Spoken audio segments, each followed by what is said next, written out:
Hello, PTG fam. Thank you so much for tuning in on this amazing Wednesday, November 4th. We're so happy to have you here, and we have an amazing show for you guys with Dan Norcross from the Los Angeles Ironmen. They recently won the 2020 NXL Vegas Open. It's been a wild year, obviously, as we all know, and we're heading into World Cup. We got to pick his brain on a bunch of things. Super smart guy, and just a great story in paintball with a lot of insight for you guys. So we're super excited for you guys to hear this one. This show is brought to you by Heal Brand, the CBD powerhouse.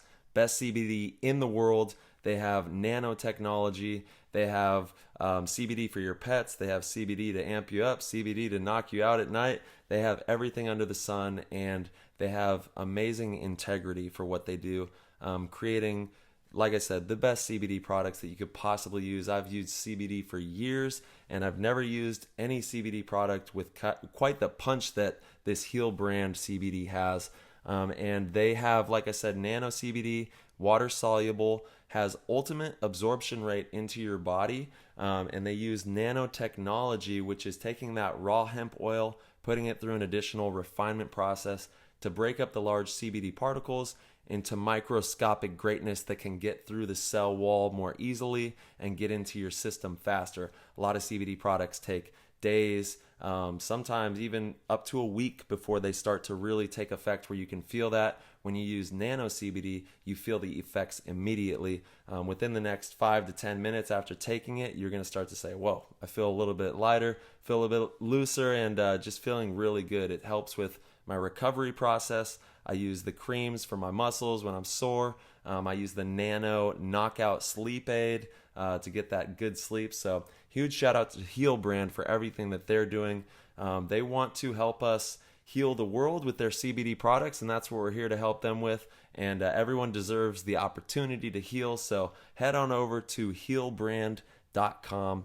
Use code PLAYTHEGAME, and you will get 10% off on your orders there.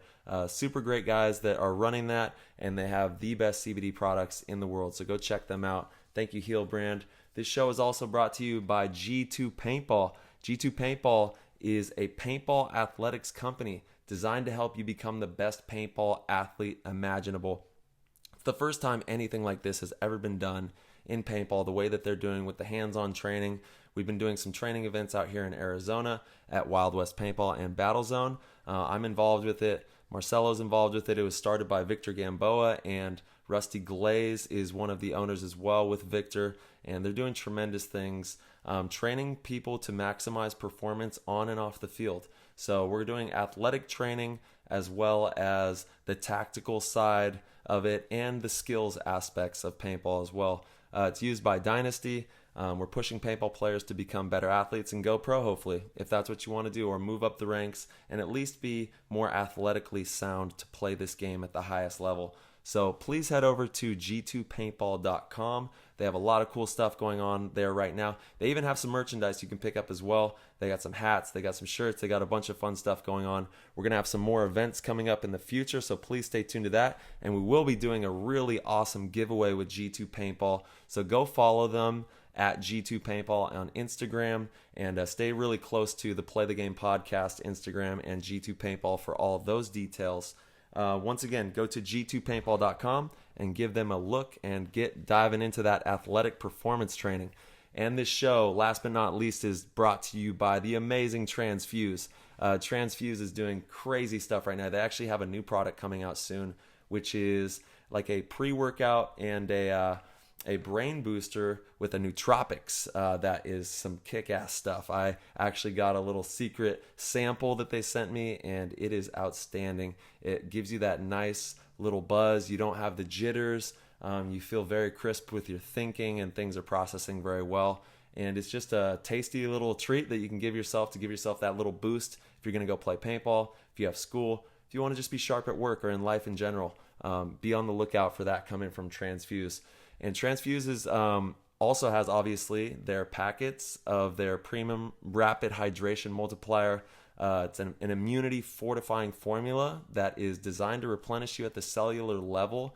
The Transfuse packets, they come with a couple different flavors. You either got the Tropical Bliss, the the blueberry, the watermelon lime. They all taste amazing, and it combats dehydration and mental exhaustion. Also supports your immune system and keeps you booming into the future in the right direction. And especially right now, we need to make sure our immune systems are strong. So they're helping me and Marcelo and tons of paintball players and people from around the world, all walks of life, to do that. Has zinc, which is essential for regulating immunity, treating the common cold, and improving brain function. It also has 1,500 milligrams of vitamin C. And like I said, it's used by everybody: athletes, festival goers, first responders, military service, just anybody who's trying to prevent or recover from the cold. This is what you need. So head on over to translabs.com. Use the code PLAYTHEGAME. You will get 10% off. You can also take this up a notch. If you subscribe to a monthly delivery service, they will give you another 11% off. So I think it's 21% off that you can get off of these amazing products at translabs.com. If you use code PLAYTHEGAME and you become a subscriber, you can really take advantage of the health benefits and the money saving all at the same time. So head on over to translabs.com. Use code PLAYTHEGAME. That's TRANZLABS.com and code PLAYTHEGAME, and you can get dialed in there. And thank you so much to everybody who continues to support the show by supporting our sponsors. It means the world to us, and we cannot thank you guys enough for all tuning in. And without further ado, let's hang out with Dan Norcross. That was an insane inside move by Marcelo Margot. Great communication. And the crowd starts chanting Harmon. Great shot by all the guys. So Tyler Harmon saved that game. He came out with 2 wins. Marcelo Margot was on fire.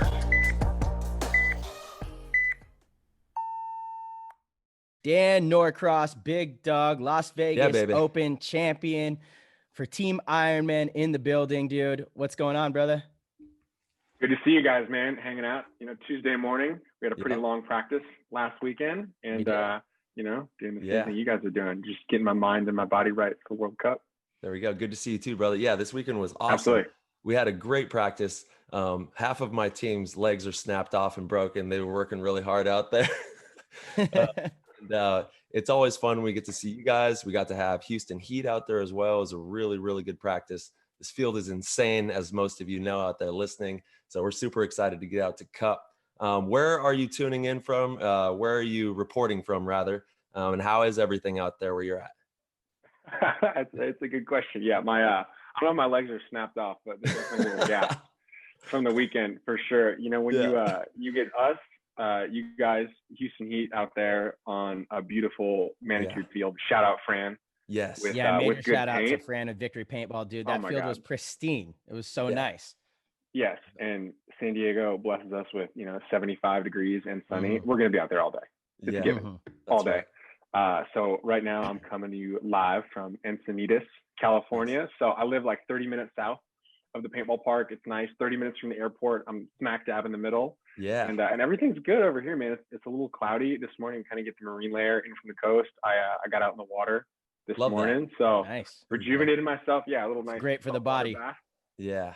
Oh, it's so good, dude. The water's nice right now too. It's the ocean, man. There's something magical about getting in that ocean water, that salt water. It rejuvenates you, makes you feel alive. Great for that morning wake up there. It is, like that that first kind of wave of water hits you in the face, and you can't think about anything else. You're like, oh, I'm awake now. It puts you in the moment, and anything that puts you in the moment is good for you. Dude, that is a profound statement right there, man. And that's what paintball is all about, right? That's how the best paintball players in the world play, is in the moment. You have to be databasing information and making good decisions in those moments. Kind of like real life, it all goes hand in hand. But yeah, paintball is a really unique game, man. And we had a lot of great looks out there. It was a crazy field. What's your take on this field, dude? It played pretty quick, and I was happy to see that. I feel like the NXL has done a really good job of making layouts fun to play lately. It seemed like for a while there, you just had these massive gaps on fields, and guys were going to big bunkers and shooting 8 pods. As a guy who had to do that a lot, it just wasn't that fun, man. Like, it didn't make the game mobile. I think it took some athleticism out of the game. So I feel like the NXL has done a good job of making the layouts really fun to play and making the game fast, right? Like, that's when it's fun, like people don't want to go shoot 8 pods at dirt, right? They want to go get in your face and play the game. That's Play right, the game, Play baby. the game. Yeah, exactly. 100%. Yeah, I feel like Jason Trozen has done a really good job with these field layouts. You know, and it's funny because a lot of people, when they first see almost every layout that Jason has put out, like, I feel like, no. Yeah, people get on the internet and they're slamming it, they're hating it, and then they go out and play and they're like, it's actually not that bad. They're just not traditional, right? So you look at it originally and you go, that's not a field. What is that? It's chaos. But then you get out there and it's this 3D chessboard that you have to crack with your team, and that's like the most fun part of it. You know, you find out how teams are going to play it at the event, how you're going to win on that field, you know, and you have to really dissect it and put in the work. And so that's why I thought our practice was really good, to have you guys and Houston Heat, 3, you know, pretty top teams out there grinding it out, trying a bunch of different stuff. We played a lot of points, dude. Do you have any idea how many points was played on just Saturday? We got home because we have some film of this stuff, and we were pretty blown away at how many points we played on Saturday. If I had to guess, but like between all 3 teams, how many points were played? Like one team, like your team. Oh, just one team? Yeah. I don't know, probably between 30 and 40. Is that what you guys? You guys probably played more. You started a little bit early from us. We played 39 points on Saturday. That was so 30 to 40. That was my guess. Exactly. Yeah. And same thing on Sunday. So we got a lot of looks, but it was a fast field, right? Each point was averaging like 45 seconds, a minute and a half. I think the longest point we had recorded was 2 minutes. You know? Wow. And you're right, dude, because the old style fields, you know, let's say a few years ago, you would have some of the point, you know, at the end of the game would be really low. The point scores would be really low. Right. Now you have high scoring points, really active fields. You can win anywhere on this World Cup field. I mean, you can win down the Snake. You can go to their, you know, big brick in the middle and win that way, or you can go flying down all those Doritos. So it's going to be all those Doritos, the forest, the forest. There's a lot of them over there. So sick. It's kind of like the Vegas field where there is opportunity to win everywhere for sure. It definitely felt that way. Teams always do find ways to slow a field down in some sense at events. But I mean, you look at Vegas, your guys' final match against the Russians was what, 6-8? 8-6, I believe, or 7-5. I was going to say 7-5. 7-5. Right. Still, I mean, that's an incredibly high scoring finals matchup, right? That's fun to watch. That's fun to watch. And it was fun to watch. It was fun to watch too, as the thing, you know? Totally. As a viewer, unfortunately, we were viewing at that point in the event, but it was fun to watch. It was a fun match to watch, you know, and that is good for the sport. Totally. For sure. It's so good. Yeah. Speaking, Fran, sorry, I just want to boost Fran. Dude, Fran is killing it out there. Thank you so much, Victory Paintball Park, dude. That field was unreal. Like, I've been playing at a lot of fields. I was definitely one of the top fields that I've played at recently, and he's done a really great job of just keeping it up, and it's dialed in. Yeah, I mean, Fran is out there literally every single day taking care of that field, making sure that the turf is power washed, the bunkers are taken care of. You don't have bunkers deflating. The turf is good. You don't have to worry about injury. I mean, his fields are just really taken care of, and it's all from his own hard work. You know, it's like, it's impressive how much that guy's at the field. I got to say, huge shout out well, it's good too, because Tyler, we've talked about this a long time, and Dan, I mean, I want to say you're new to the Socal scene, but actually you've been here a little while now. What, like 6, 7 years, something like that? 6 years. Yeah. New Year's Day, 2015. Yeah, So like back in the day, Southern California was the Mecca, dude. It was the greatest place to play paintball. We had the best fields, the best teams. We had all of it. And that kind of slipped away for a little bit. And Fran's kind of bringing back a really good tournament field that we can ball at, that, you know, during this downtime, I know you and Corey were going out all the time. You know what I mean? There was a lot of excitement on off weekends to play at Fran's field, you know, and that's something that we haven't had in a long time. So yeah, shout out to Victory Paintball Park and what they're doing over there. Stoked to be able to play out there. But dude, I do want to get into something that Tyler and I were discussing Saturday night after practice about. This kind of goes hand in hand with like watching paintball, I guess. Yeah. We were standing in line at. Well, it's like selling it, right? We want this thing to be packaged properly. Right.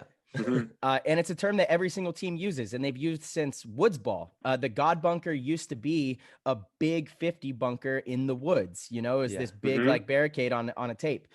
And we were standing in line at 7-Eleven. We were getting some waters, and we're just talking about the layout. And Tyler's like, yeah, the God is really shootable and this and that. And I just like had a aha moment, like, whoa, Ty, stop you. And I looked around, I'm like, we're talking about paintball because there's people in front and behind us, you know? And I'm like, wait a second, the God is really shootable, or like, you know, can you shoot the God? Or that terminology probably isn't good for our sport, to be completely honest. You know, if you think about it, if you have somebody from, and I don't want to PG our sport whatsoever. No. I love like the kills and eliminations and in your face. I think that's a selling point of our game. I think that one term though might be not so hot. You know, like think about it. If you have someone from Nike that comes out and they're watching an event, and you know, you guys are playing, and like say you know, you shoot someone, you shoot the God off the break, kill the God, back left only, you know, like that. Yeah, that probably isn't a great look. That's probably not a good look. Not a good look. Yeah, I would definitely agree with you there. I think we need to petition to kind of remove that term, the God. I think we need to, you know, before World Cup's going to be too tough, but in the off season, I think we're going to make it. Well, also not just that one, there's a couple other, if you think about your codes, if you think about what you're saying and like actually consciously think about, okay, this is our code. I'm talking about killing it. So think about what that code is. And just think about that for a second. I think that you would find there's probably a couple of things that we say that wouldn't, and here's my main thing. I want paintball to go far into the future. Okay. As far as we can humanly possibly take this. And I'm already kind of at a disadvantage shooting this paintball gun, right? Because people have this perception of me as a paintball player. So in hindsight of thinking all that, I got to package this thing as professionally as I humanly possibly can, just because I'm already at a disadvantage, and I want to give this thing the best light. So any disadvantages are setting me way back. So I gotta process this and really make sure that what I'm saying, what I'm doing is on point with where I want to be headed, right? So we were just kind of crunching those numbers, and we were like, bro, we got to change our verbiage. Our verbiage is a little bit off here for the paint. Like, and I think what we should do is like a military, like Alpha, Bravo, Charlie, Delta, Echo, you know, and move down that type of a militant, and that's cool. I think it sounds really cool. But it was just something that we were like, what are we doing? Yeah, because we were literally again standing in line with people all around us, and you're talking about that, and I mean, I know if I knew nothing about paintball and I heard something like that at 7-Eleven, like, hit the deck, like, get out of here. Yeah, oh, man. Right. Yeah, that's right. That's a good mentality to have, though. You know, you have to act to be in the position you want to be in, not for the position that you're currently in. So how you're talking about using military codes and, you know, acting like we're 5-10 years down the line, and paintball's a lot bigger than it is today. That's how we have to act right now. Right? You can't think you're going to get there and then start acting right. You know, you gotta right. You gotta dress for the job you want, not for the job you got. Hey, there we go, baby. Dude. I love it. Yeah. Well, so good, dude. We already have one other professional player. We got one. This is fantastic. This is great. I don't know. And I should have looked this up before the show. I kind of forgot to, but I feel like the NFL, NBA, they probably regulate the codes that are used. You would imagine they have to, right? There's got to be some sort of regulation, or, you know, maybe it's something that they wouldn't even need to regulate now. But back in the day, like as they were getting big, I mean, you know, these players are mic'd up. Their codes for sure have to be, you know, regulated. They can't say certain things on live television. Yeah, that's right. Right. Like, you know, Peyton Manning can say Omaha, but he can't say God at the line. Right. Like, I'm sure. Right. I'm sure that's regulated. Yeah. Yeah. I'm super curious about that. We got to look deeper into that and like check on what these big dog leagues are doing and like how they run the show. Cause that's where we want to be. We want to have a show. We want to be able to broadcast this to the world so people can see this amazing game we play. Cause I mean, if you go play paintball, you know how hard it is. It's one of the hardest sports there is, man. You leave toast at the end of the weekend. Like I said, at least a couple of the dudes' legs are broken. Not really, but they're sore and they're tight and their knees hurt, their hips hurt. So I gotta say, dude, after our G2 Dynasty Hell Week last week in Arizona, I mean, I felt fine yesterday after this week practice. To be honest, we put ourselves through hell out in Arizona. Me too. Yeah, I saw that. It looked like a good time. You had the G2 paintball athletics. Yeah. Speed and agility training. Yeah. Yeah, real deal. cool. Crushing it. And it's, you know, it's all the movements you do in paintball. Huge shout out also to Wild West Paintball for having us, and Battle Zone in Arizona. Amazing establishments out here in Arizona. But yeah, G2 is like, it's never really been done. They're doing the athletic aspect of, you know, all these specific movements that paintball players make. they set up certain little obstacle things that you have to do that you make those kind of moves as a paintball player. So it's pretty impressive what they created there. Victor and Rusty have been going at it pretty tough. Marcelo and myself are working with them as well, but it's been fun.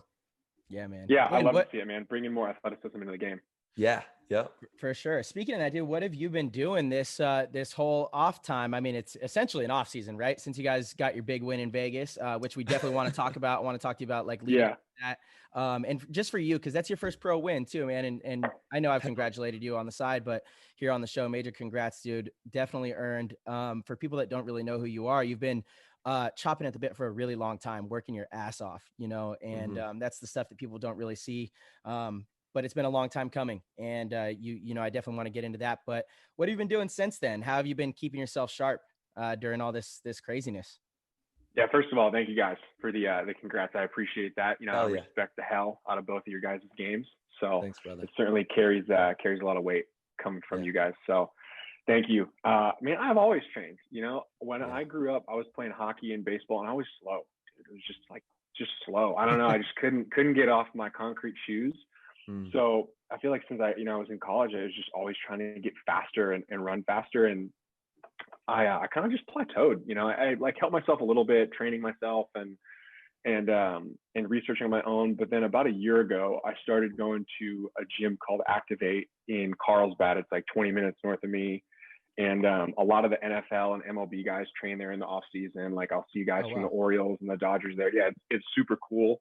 Wow. And it was like, honestly, it was my 28th birthday present to myself. I was like, I want to invest in myself. I want to get in the best shape I can, and just get faster and be a better athlete. So I bought this kick-ass training for me.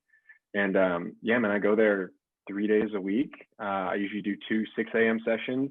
Nice. And 1 7 a.m. And it's totally reshaped my mentality on getting faster and being a better athlete. And, you know, a lot of that is in your nervous system. Your muscles certainly play a role in it, but how fast your body and your mind can process that info, honestly, it's probably 60% of the deal, right? Like you have to train your mind and your body to operate faster than it knows how to operate right now. And then your muscles are going to catch up, right? Because your muscles and your bones and your joints, they're going to do what the body tells it that it needs to do. So, man, they do a really good job of pushing me past my limit. And so about a year ago, I ran a 40. You know, it's like what any NFL combine player does. It was pretty slow. I ran a 5.5. That's not competitive. There's guys in the NFL that are 330 pounds that run faster than that. And then in July, you got the momentum, baby. So in July, I ran a 4.9, which is competitive. That's the average for NFL quarterbacks in the combine the last like 6 years.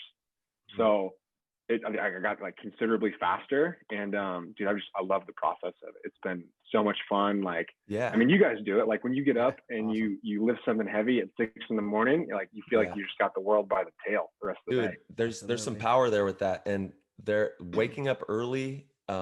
You know, before everyone else wakes up, it's almost like the frequencies are a little bit lower, and you're able to receive a little bit different type of zest on the day, a different type of energy. And it sets the tone for the rest of your day, right? So you've already crushed, you know, a couple of things out before people are even opening those eyelids, and you're ready to attack the day and move into the rest of the day with some power. You got that right. And if anybody is up at 5, 6 in the morning, there's not so many people up. They're there for business, right? Like people, you know, they don't really want to beat around the bush. It's like anybody who's up at that hour is about that action. So I like that, you know, nobody's in your way. Everybody's doing their own thing. I love that. Hey, can you kind of detail a little bit of what you do in these training regimens at 6, 7 o'clock in the morning, so that maybe our listeners can pick up some little deets on how they can get that nervous system twitching a little faster and get those muscles primed? Yeah, absolutely. So my workouts, they follow like a pretty consistent regimen. So I do a pretty thorough warm up, man. I'm like old car. It take a while to get going, you know. And I talked with Scamp about this, who is, you know, he's the guru of paintball fitness. We got him, baby. We got him. I love Scamp. I've bought a couple of his training programs in the past. Yeah, he's amazing. So yeah, I mean, I do a pretty thorough. I foam roll quite a bit to get the muscles, you know, get them loose, get them activated. I want to make sure everything feels oiled and ready to go before I get into it. Yeah. And then what they have me do to get that nervous system going, like we were talking about, is a lot of like speed ladder work or like toe taps on each side of a line, like just really simple things, but you do them as fast as you can. So an example would be taking like a lifting platform that's maybe, 4 inches off the ground, and just go, 1 foot up, 2 foot up, 1 foot down, 1 foot down as fast as you can for like 15 seconds. Yeah. So that kind of like gets me going. And then from there, we work a lot on my mechanics, because I'm tall. So I was running pretty awkward, a year or two ago. So yeah, we straightened that out. And yeah. How tall are you? 6'4". Oh, Yeah. dude. That's exactly why he was able to shoot our God. Yeah, that's right. No doubt. Hey, shout out to all the tall paintball players out there. I'm 6'2". You got a couple inches on me, but it definitely adds another layer to the game, being at this height that we have. Absolutely, it does, shooting man. over those bricks. Yeah. Yeah, it helps. So yeah, they run me through that, and then I'll hit the weights for a little bit after they work on my mechanics. I do quite a bit of deadlifting and some sled pushes. Nice. But honestly, nothing super heavy. That was like pretty eye-opening when I started going to this new gym, because like I worked at a gym in college, and I feel like when you're that age, it's like, how much can you bench, bro? That's right. Like, what do you got? And don't get me wrong, there's definitely a time and a place for it. Yeah. That's right. But as you get a little bit older, you're like, dude, I don't want to get hurt. Like, those are the beach. Those are to work the beach muscles, Yeah, exactly.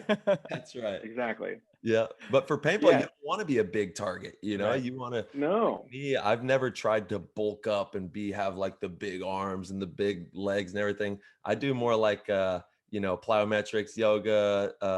Make sure that I'm going to be able to get into these tight positions when I'm in a Dorito, or if I have to go snake side, because as a paintball player, we have to play everywhere. We're killing the concept of I'm a Dorito player, I'm a snake player, I'm a middle player. We play everywhere, Yeah. Yeah. No, you got it, man. So I think people underestimate how hard it is to get big, right? They're like, oh, like I don't want to go lift heavy weights because I'm gonna like juice up in 2 weeks, and it's like, no, I don't know about that, man. I think anybody who's big like work really hard at it for the most part. So shout out to nutrition as well. Like your nutrition has to be on point, and you got to be cramming in so much food because your muscles are just eating everything as soon as you're working that hard. Yeah, I mean, you figure that out. I feel like once you get past 25, like you can't be slamming Cali burritos all the time and playing paintball in the morning. You get past that stage. Totally. Yeah. It's all about functional training.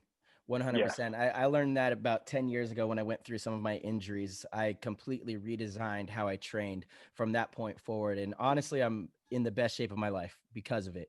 Because of that type of training.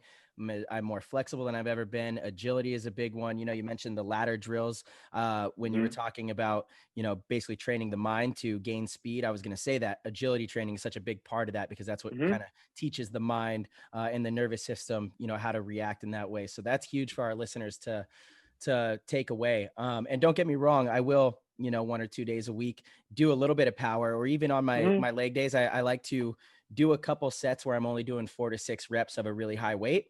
But then the other 70% of the training is all functional stuff, all lower weight and stuff like that. A good little balance there. But that's huge. It's all about the balance. I mean, exactly. And it's more like injury prevention, and exactly like you said, being functional. And it's it's funny, like you guys take care of yourself, I take care of myself, and you can look like we do at 29 to 30 something, and you see people who don't do that, and at 35 they look 50, so like you can very much take better care of yourself and play the game longer.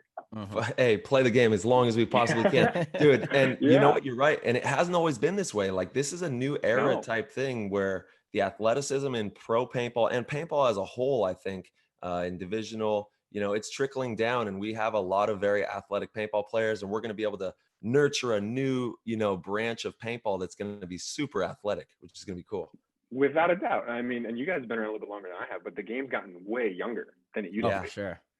It used to be grown men playing. That's right. Like, kids were few and far between. And now, I would love to see the demographics on the NXL, but I bet the average age is 24, 25. I mean, what do you guys think? Yeah, maybe even a little lower, I would say. Yeah. I am curious to see that, because I know there still are a ton of old dogs that like to play these NXL events, you know. Yeah. I think what maybe you're referring to, Dan, is I think there's a lot more young players pursuing a pro dream. It seems like True. even in the pro division, there's young players, you know. It's not all the old dogs, but I think there's still just a ton of people that go to these NXL events for fun, and they are the older, you know, 30 to 45-year-olds that are still just kind of playing on the off weekends. I don't know. Well, I am curious. I'm very curious to see what those demographics would be. Yeah, I know. Huh? I would like that too. You guys just picked up a kid actually on your guys' team. Yes. Why don't we talk about him for a second and kind of give him a boost? Yeah, Christian's the man. He started coming out last year to our practices. So Christian Martinez grew up in Utah, came up with Bro Army. Army, baby. Yeah, he's got a brother, Brandon, who came out to our practices last year, and he's got the world's, you know, best parents that just really support paintball, Terry and Al. So he's been working with us for a while, and we had an open tryout weekend, February 1st and 2nd, and he came to that, and a bunch of kids flew in, and it was one of the best weekends. It was super positive. Nice. You know, it was like that sort of vibe where people play really hard on the field and they want to put it on you. Then they'll go shake your hand and we'll go get food after, and it's all cool. And it stops at the net, but it's really hard inside the net, which is how I love to play.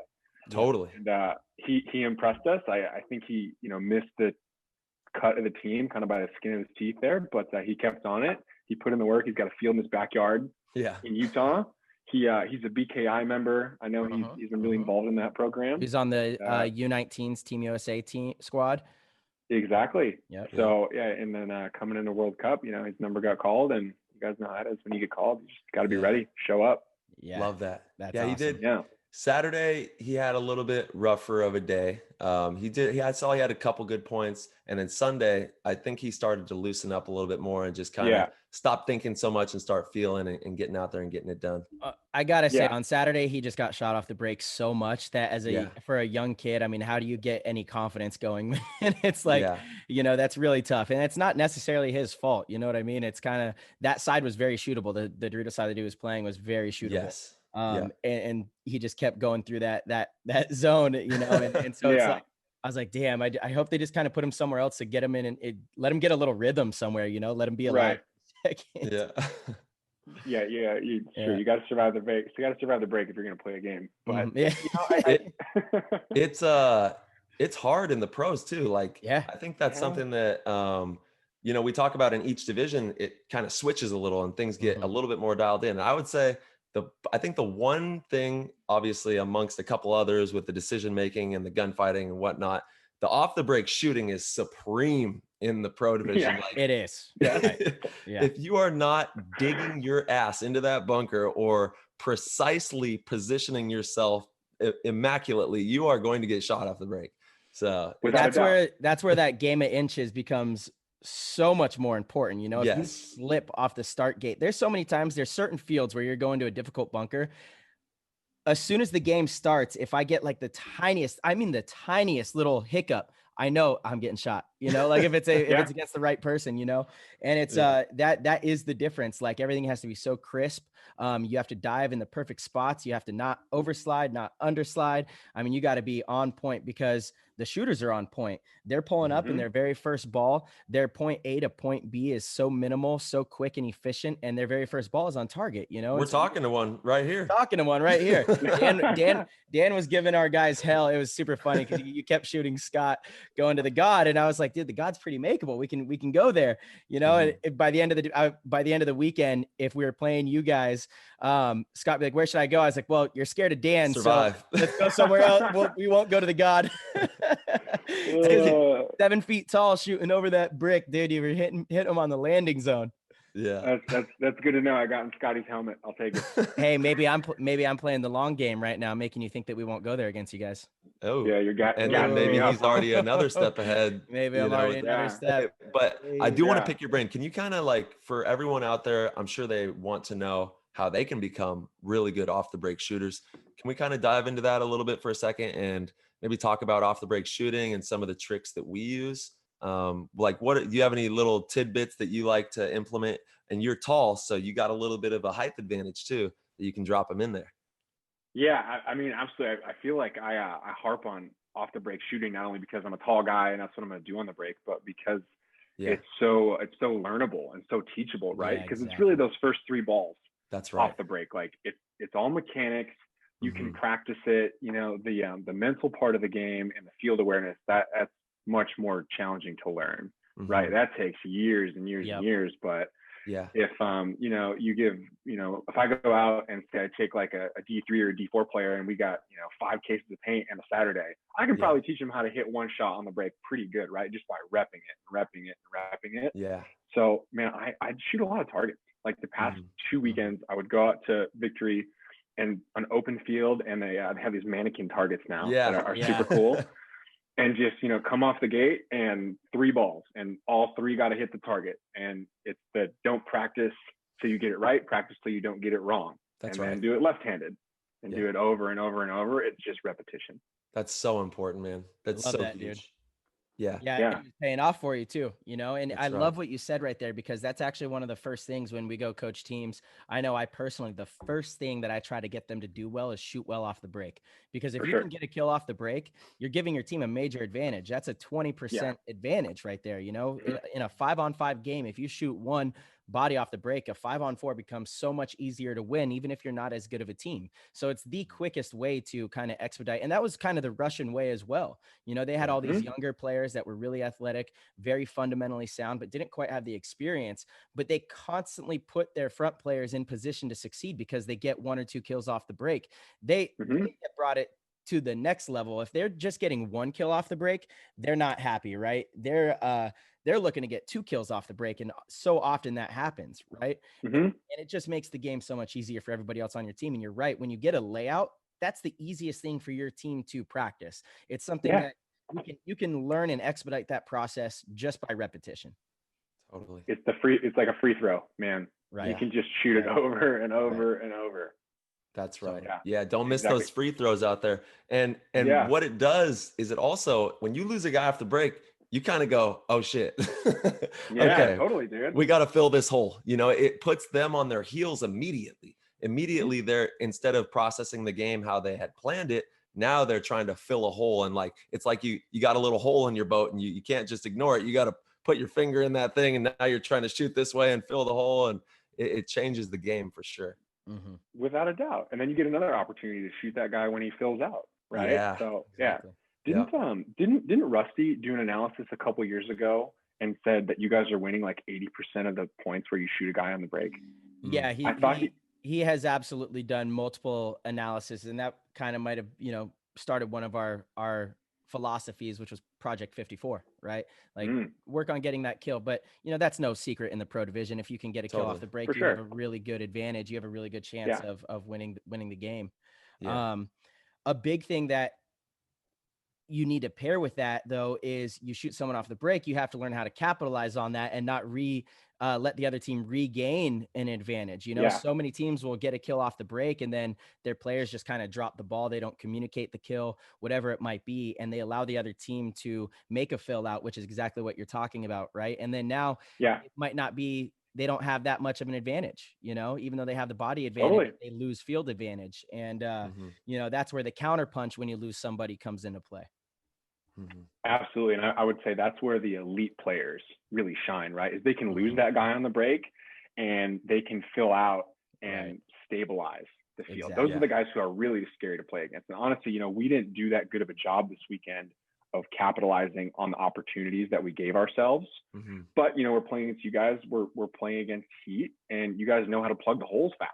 Mhm. And you get that few second window of opportunity to capitalize. And if you don't exploit that hole you're given, you guys in Heat, they're going to fill that gap. That's where the elite players really shine. That's right. Yeah. And then hopefully we fill the gap without you seeing, right? And then pick up a Yeah, kill, even the game up, and now no doubt. and then it resets the tone, because then you lose a player and you go, "Oh crap, I got to fill a hole." And Yeah, you're Well, like, and you also exactly. it's also deflating because you go from a good yeah. feeling of we're up a body to, oh man, so and so blew it. You got shot. Now it's even. We lost our advantage. Like that kind of stuff. There's so much going on in a 5-on-5 paintball match. There's so much Yeah. mental warfare that you're playing out there. Without a doubt. But I mean, everybody at home, just, you know, shooting people on the break is like hitting baseballs off the tee. Free throws, you know, when I grew up, we shot hockey pucks into dryers in there Minnesota. We go. So whatever it is, man, that you can rep it. That's the best thing about it. Sorry, real quick with the for the listeners, because you keep referencing hockey. I played a little ice hockey when I was younger, but I never played the game that you had us play at the paintball field. We used it at our practice, but the in hockey, Dan let us know. We went out. It was me, Dan, Ryan Greenspan. Who else came out with us? Scott Kemp. Scotty was out there. We just had a fun little pickup day a couple weeks ago, and this is a great way to do pickup games at the paintball field. So in hockey, everyone would throw their hockey stick in the middle, and someone would go blindfolded and just pull the hockey sticks, one to the right, one to the left, you know, and those are your teams. So Dan had us unscrew all of our barrels, put our barrels in the middle, and pick teams that way. And it was super fun. It was a really cool way to pick teams. I like it. That's how you do it, man. Yeah, just, you know, barrels in the middle, put your headband over your eyes, and then one to the left, one to the right.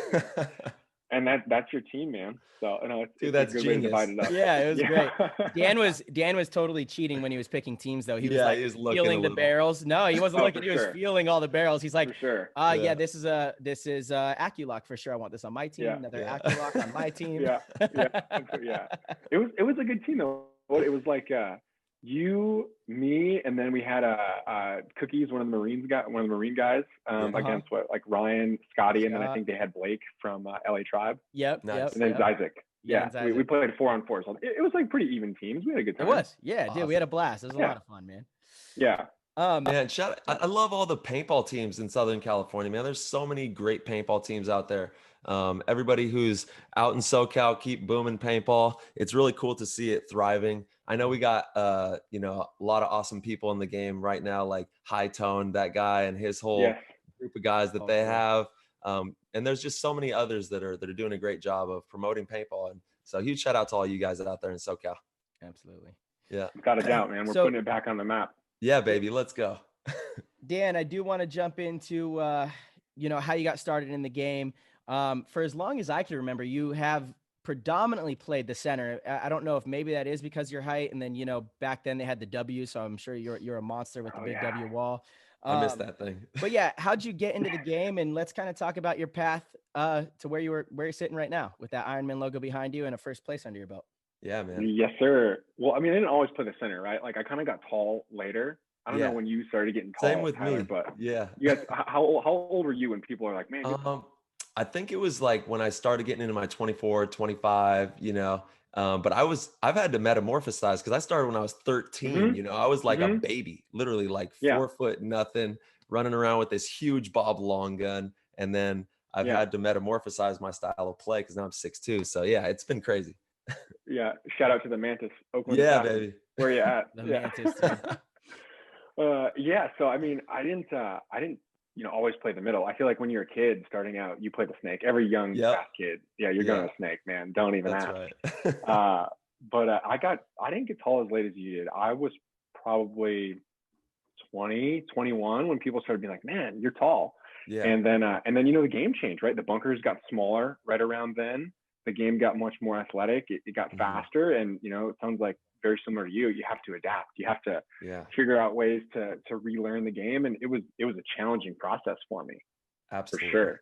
You have to come into a new body. But I started playing when I was, go ahead. Did you start on airball? No. So I grew up just outside Minneapolis. What year did you start?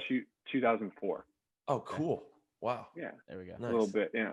Yeah, you've been in it. So yeah, for a while, man. I grew up like 30 minutes northwest of Minneapolis in Minnesota. Yeah. And everybody around me had acreage. I grew up on like an acre. So I didn't have a ton of land, but a lot of my buddies in middle school and high school had like 3-4 acres and they had woods. So we just play in people's backyards. Yeah.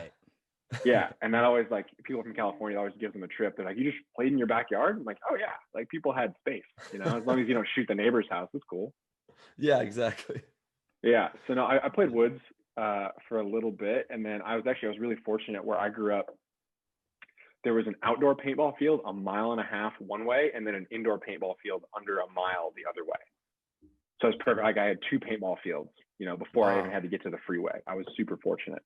That's crazy. That's super lucky. Yeah. Wow. Exactly. And then what kind of brought me out of the woods was I had my buddies, like we played with, backyard ball, and we would go get our air tanks filled at the indoor field, and they had a league.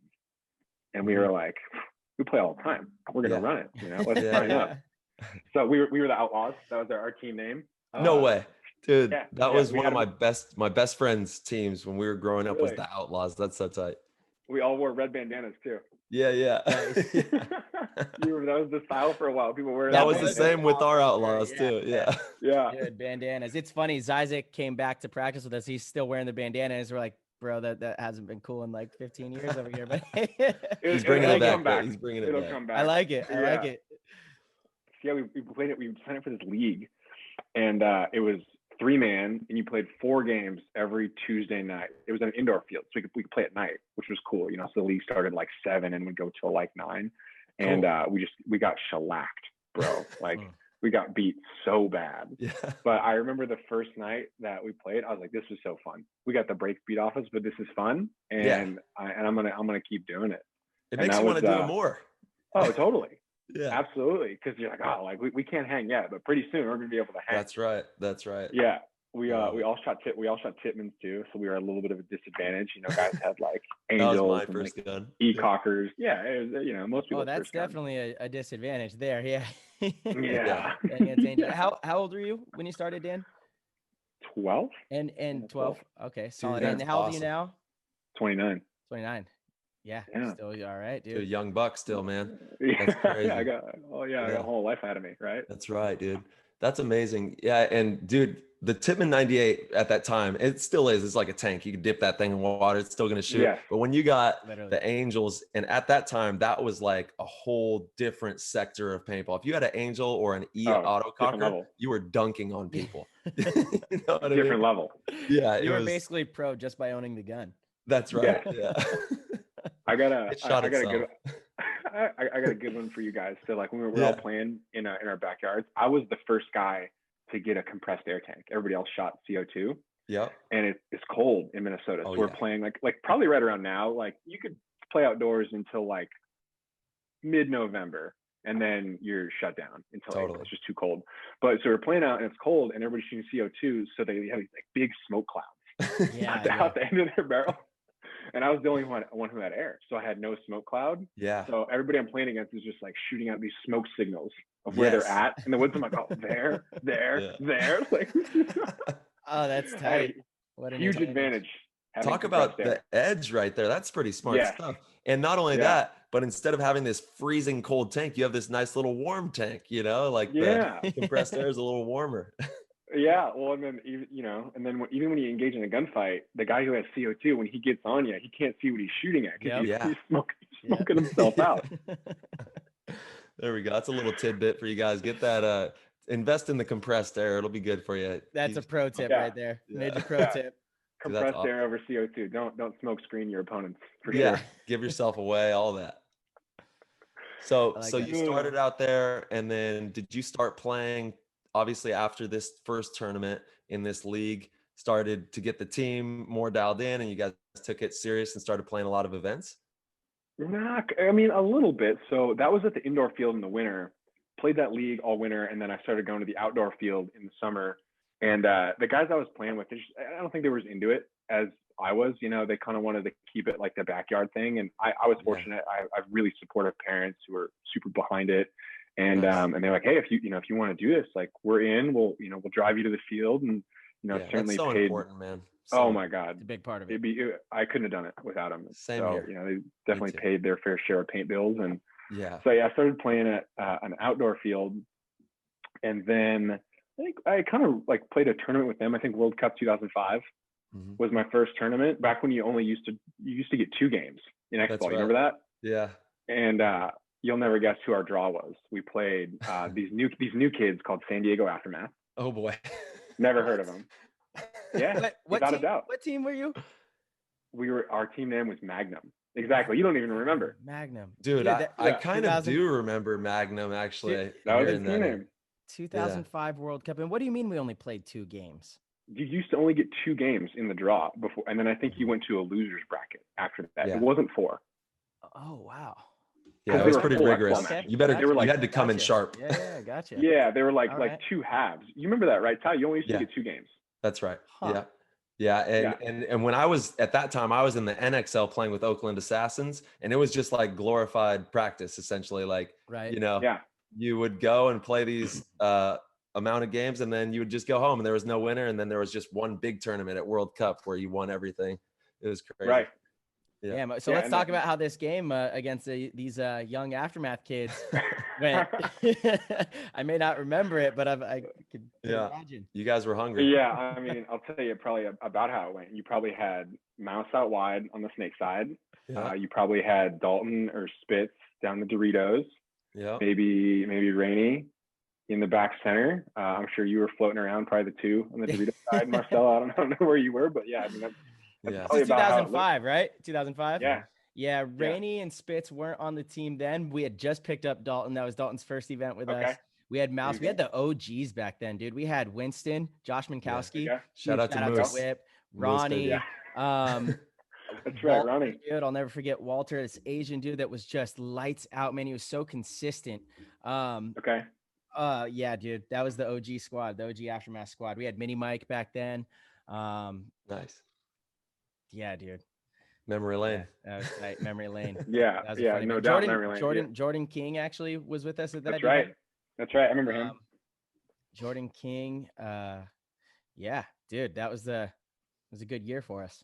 You guys had a squad. Did you win that event? Yeah, we won. I think you did. We did. Yeah. We won every event that year except for the Pittsburgh event, which was the one right before World Cup. Okay. The team Yeah, got it was always second a hard, place. it was a at hard one to everything. win. Yeah, I'm so bummed I wasn't able to go to that one. Well, there's the reason. We always Didn't have give it out there. we always give shit to people for missing tournaments for any sort of like family vacation or anything like that. But I missed it for some sort of vacation. I was in Maui sipping Mai Tais. Thanks. I mean, dude, I was 14 years old. I really had no decision to be made there. You know. Yeah. You had no say. Yeah, but yeah, the team did well that year for sure. So Magnum, okay, how'd you guys do overall? Okay. I think we played those 2 games, and I think you got 1 game in the losers bracket. Okay. And then I is think ringing a bell. Yeah, because I think how it went, I think if you didn't win out in your first 2 games, you got put into a losers bracket, and you had an opportunity to come back. But I don't think we did not go very late in the tournament. So that was our first game, was Aftermath. Okay. And then our second game was Data Support Systems, who went on to become DSS and Vicious. Okay. Oh yeah. So that's right. yeah, no, super cakewalk draw. Yeah. Easy money. yeah, light work on the draw. Dude, yeah, so we got shellacked pretty good. But nonetheless, dude, it was fun. I mean, that was when it was that wide world of sports, and you know, the vendor area was paved, and it was like 4 rows, and you know, Bob Long was there. He had a massive booth. Yeah. And yeah, I mean, that was the Studio 54 era of paintball, right? Yeah, the golden it was, age. man, what an ambiance at the, like you said, it was at Disney incredible. World, you know? Yeah. So it was just crazy at those times. 05 through 08, the World Cup venue was unbelievable. Mhm. It was unbelievable. It was unreal, man. And just the amount of vendors, and there was so much new product then. Like, I used to bring 2 semi trucks. Yeah. Right? Yeah. Their booth was on 2 sides of the road. Dang. Yeah. That's crazy. Yeah, it was, there were was compounds. incredible. Many compounds. Yeah. Yeah. People had like AC buildings that they would build for the week. Mhm. And yeah, I mean, it was a trip, man. I remember I told my dad, he came with that event. I was like, do all my Christmas shopping while you're here. Just buy everything here. This is all I want. And actually, the coolest thing he bought me a signed Oliver Lang Dynasty jersey. Which I No still have. way. Wow. Nice. Yeah. Dude, Still got it. That's a rare one right there, bud. You still have it. Perfect. Good. Yeah, Oh, you could never get rid of that. Are you kidding me? No. Oh Yeah. man, I wish Some I people do wish. though, you know, it's Yeah, like, I whoa, know. come I don't on, understand. keep that Yeah. one. Yeah. Yep. Without a doubt. So no, Yeah. that was a ton of fun. And then after that, so Minnesota, right? Indoor fields are the jam. That's kind of like you have to play indoors Right. Halloween through April. A new indoor field opened, and it was pretty close to full size. I think it was like a little narrower. And they're still open now, called Aerosol. So AAF, they play like the ICPLs. Nice. And I started playing for that team. And then we went and played 7-man. And we won NPPL Tampa and Boston. Cool. Actually. that year in 2007, I want to say. Yeah, in D3. So that was a super fun team. And then after that, actually, I got cut from that team. So it was like total bonehead move on my part. Don't ever do this at home, but I shot outside paint at a field. Oh, it's a bad move, you know? Oh, that's a bummer. I got cut for it. Yeah, that's a bummer. I get it. Yeah, definitely don't do that, but it's a bummer you got cut for that. I know that's madness. Yeah, you know, you got to stick your hand in the fire to get burnt, I guess. Yeah. And then you figure out that it's hot. Yeah. But then you were young at this time when that happened. 17, yeah, 16, I was probably 15, 16. Okay. Yeah. So then what crazy. really catapulted me and was the catalyst for me getting super into paintball is the local pro was Aaron Tholey. Oh, He played he played for Philly. He had won with them in 2006, and he was like the marquee guy in the area. And then he was playing with Chicago Aftershock at the time. And he actually came out to me in the field one day. You remember how everybody used to shoot little tanks? Everybody used to shoot 45, the 45? peanuts. Yeah. Yes. And he was like, "What are you doing with that tank?" He's like, "You're not holding your gun right, you know." He's like, "You need to use a bigger tank." And I was like, "You don't know what you're talking about, man. Like, what are you Yeah, saying?" Tholey, why don't you just Tholey, bro? Yeah. I just won my first D3 tournament over here, bro. Yeah. I'm pretty sure he had just come off of winning like I think it was NXL Texas with Philly. Yeah. Right. Okay. And then I was like, "You're a joker, bro. Like, get it here. I'm gonna go play this game. Like, you know what you're talking about." Dude, Tholey is such a cool guy. We're actually excited. We're gonna try and set up a PTG Pro School out there at his field and get something like that going. Yeah. Oh my God. Field, right? Vintage. He's killing. We got to talk about that. I worked there for a couple of years. Nice. But yeah, so either way, I come from the team, and Aaron is driving to Chicago, which is like 7-8 hours away, to practice with Aftershock all the time. And he is like, "Hey, if you want to come down, we have a D2 team, the Shot Kids. You can come and try out for the team."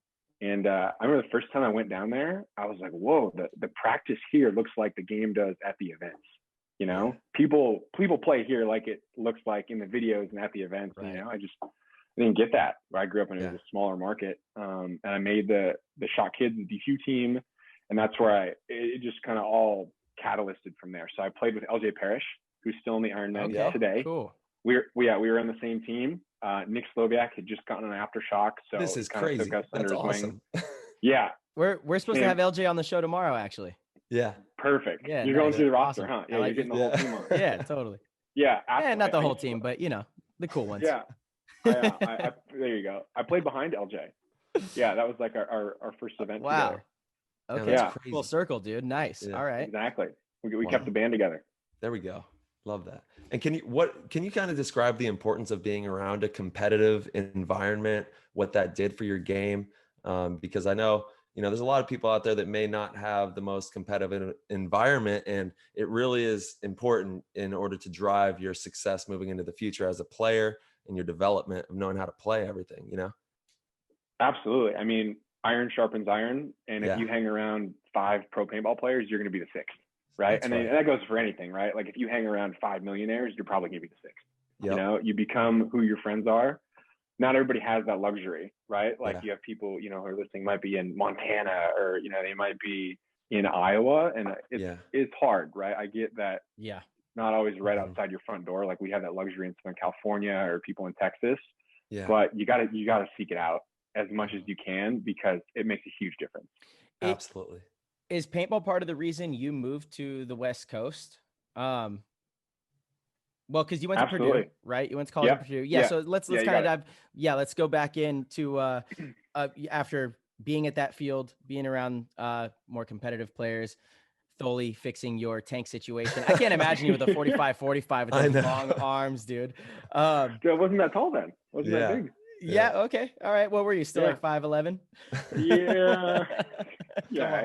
Maybe 5'11" He's from the Midwest. He doesn't know how big he is in the grand scope of things. Exactly. The Midwest boys, they're bigger. I wasn't. I was short then. I was still just a little taller than you are now, Marcelo. 5'11". Yeah.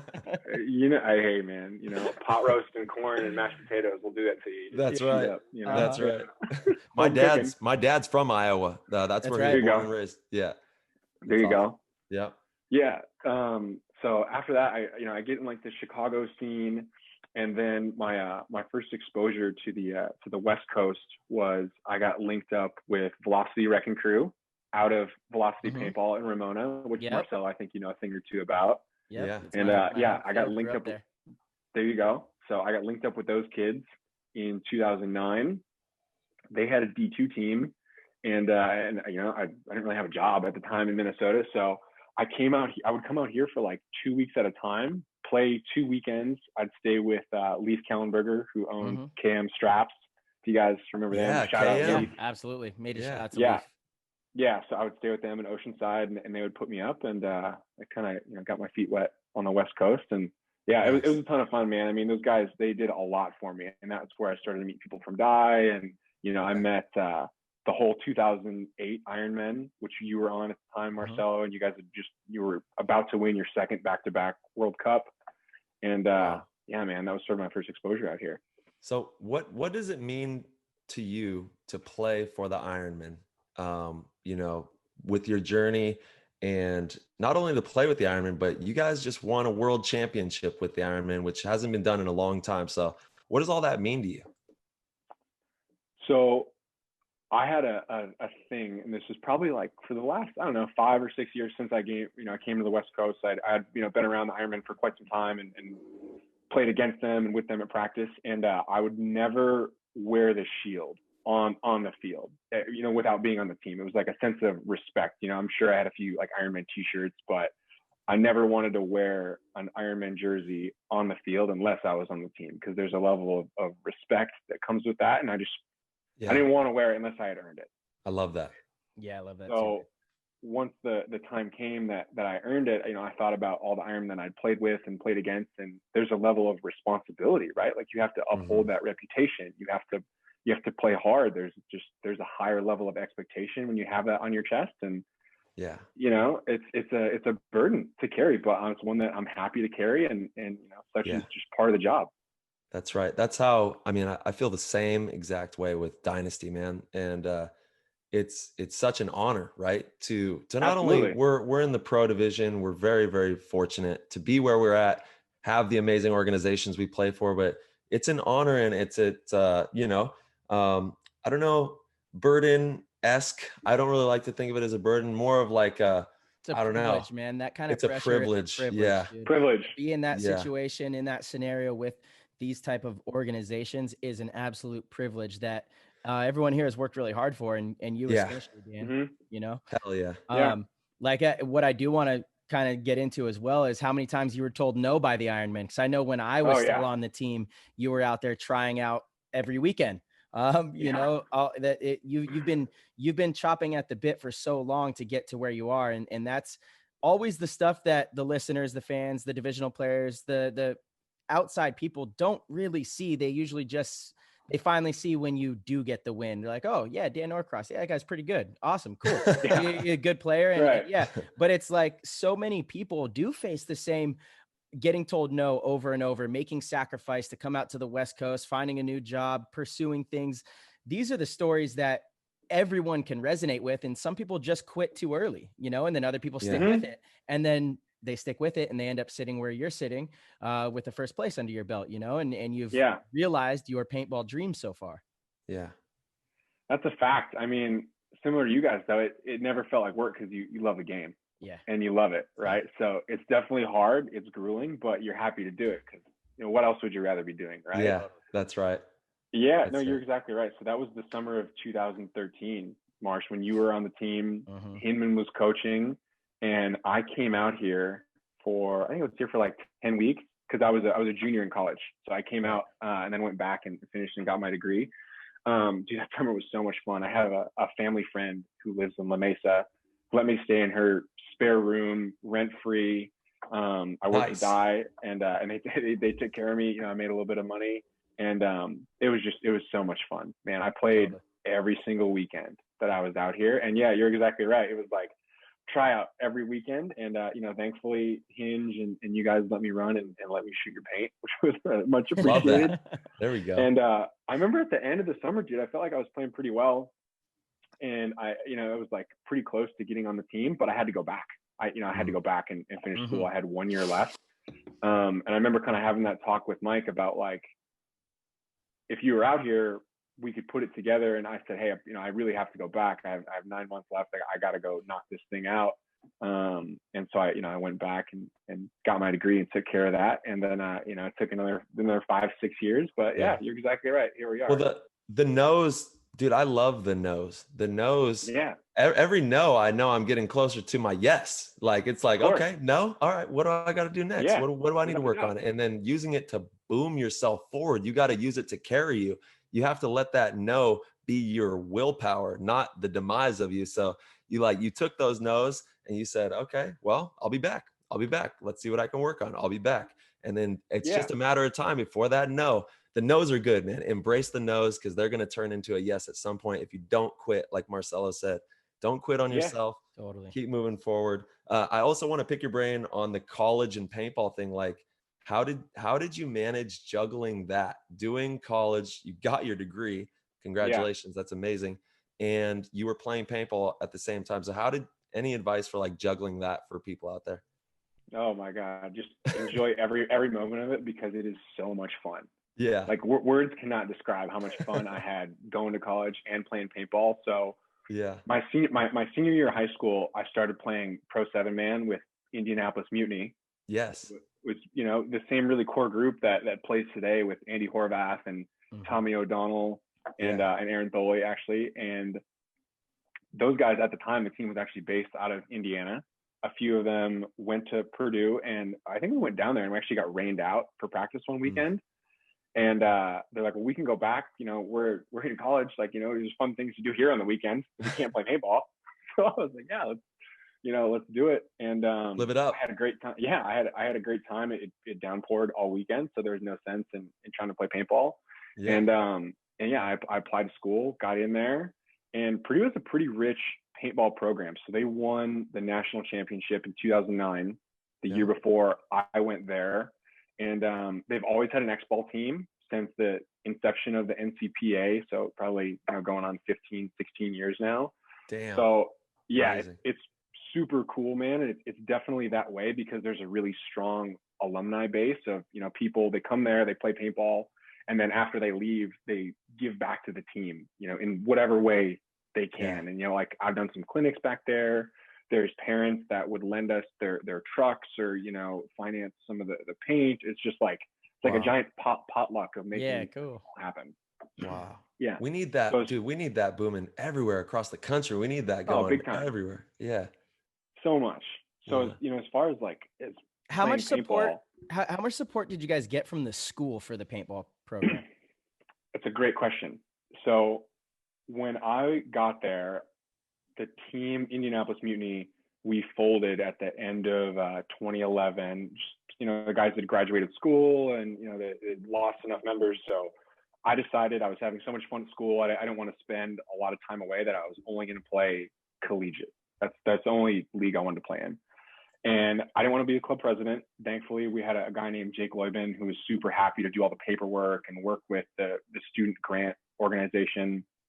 And I just got to play, which is super cool. There we go. But how it worked, and I imagine most universities are like this, is they have a pool of money, the student grant organization or the whatever the student government, whatever it may be, and you bid for that money. So at the beginning of each semester, we would say, hey, these are the tournaments we want to play.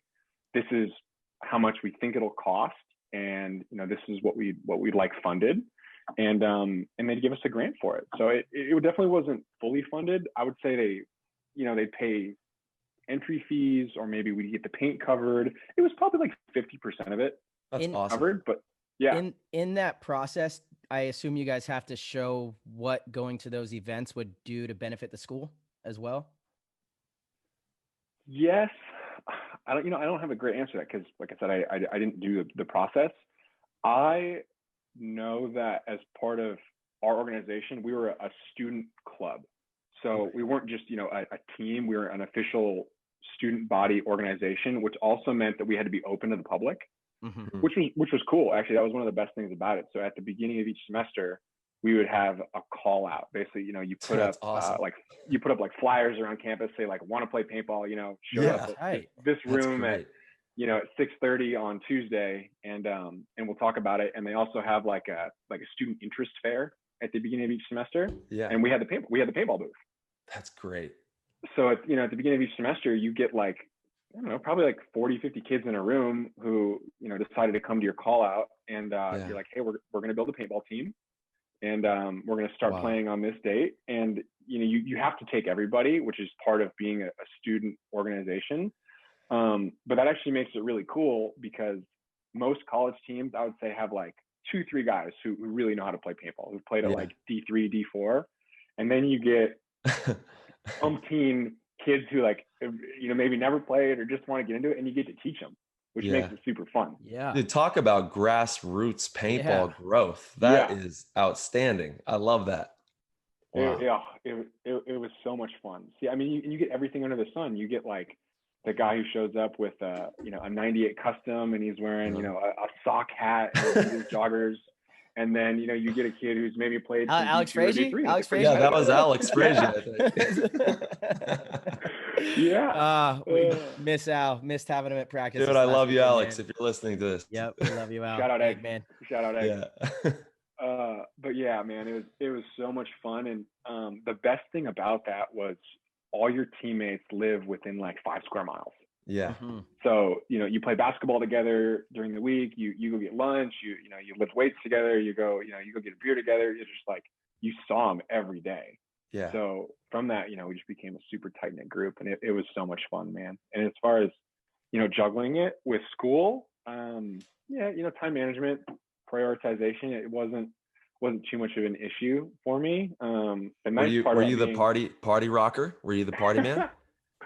Not really. I mean, Dan's a good boy. He, got his degree. He's focused on paintball. Had a few beers, sure, but no doubt. I mean, you can only burn the candle at both ends. Yeah. For so long. That's right. I remember actually one time. So we actually had a genius plan. So in college, nobody wants to be gone the whole weekend, right? Yeah. Because it's fun. Mm-hmm. So we had it figured out. We used to drive to Louisville and play at Silent Extreme. Shout out Kenny Shell. Dude, awesome. Love him to death.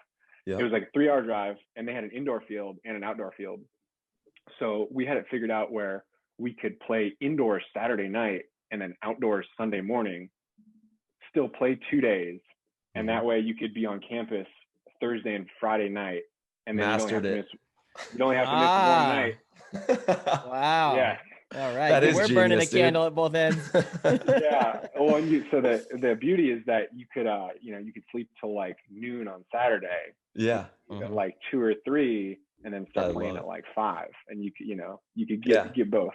Yeah. Dude, those are the best times. Those are the best times in life, right? I'll never forget, being, from 21 to 25, 26, and even before that. But it's just, there's a certain just newness and zest to life. You're coming into adulthood and becoming the man that you're going to be, and just enjoying every moment, like you said, taking every moment. Oh my God. Yeah. It was so much fun. If anybody's listening, I'm sure, people out there at that point in their life, you do have to make a conscious choice though, right? Like you can't do it all on the weekends. And you have to prioritize playing paintball if that's important to you. Like I'll never forget, we had people over at my house, one night before I had to play paintball in the morning. And, I crashed early, and I think my ride got there to pick me up at like 5 a.m. It's like early paintball morning, right? That's right. And I was literally like carrying my gear bag through my living room, and I'm like stepping over people and like pizza boxes. Dead bodies. Yeah. And you're like, well, like you made that choice, and I'm making this choice. And that's right. That's, that's just how it is, man. And that's, that's the choice I've continued to make, and I'm happy with it. Dude, that's powerful stuff for anybody listening there. It's those little decisions, man, that sets you on your path towards greatness or towards the floor, So it's like straight to your demise. Yeah. And yeah, exactly. Right. And that's the beauty of this experience is free will. We all have free will, and you're able to make those choices, and there's no right or wrong. It's like, it is what it is, and you're going to learn or you're not. And you'll find out. It'll happen naturally. But it's powerful when you start to implement that type of thinking and that type of, conscious awareness of your direction at a young age, and see the fruits of your labor, right? Because you've been able to see you did the college thing, you focused on that, and then you moved. You always crushing paintball. You've been trying to tackle that, and now look at you, dude. You're sitting here. You got a world championship under your belt, which a lot of people cannot say that.